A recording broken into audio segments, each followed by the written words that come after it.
सलामकुम लाए गोडे रुक दे वेंदे ने घर दा साईं अल्लाह दे घर है दियां पुत्रां दी मर्जी देवे ना देवे रोजी तू बड़ी तंग बैठी हाँ कोई नहीं देंदा परेशान हाँ दवावां तू ही परेशान हाँ भाई रोजी तू ही परेशान हाँ कोई इमदाद करो गरीब दी वो की कर सकनी है मैं हुण मेरे कोल कोई धंधा नहीं होंदा मजदूरी नहीं होंदी मजदूरी जोगी हाँ कुछ ना गोडे रह गए ने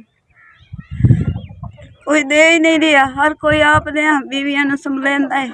माँ प्यो नूं कौन इज्जत करेंदा है काबियां देवे अल्लाह ते नेक हदायत देवे गरीब दे देवन जोगी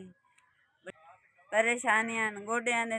तकलीफ है वो करे सा हाँ तो पित्ते दी मरीज उत्थे तो मेरे को लगना 26,000 मांग लिया मेरे को तो कोई नहीं 26,000 जेड़ा पित्ते दा ऑपरेशन करावा थोड़ी मेहरबानी है चलो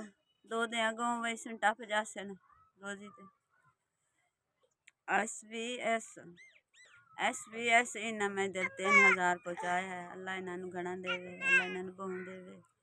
अल्लाह इन्हों तंदुरुस्ती देवे अल्लाह शिफा देवे।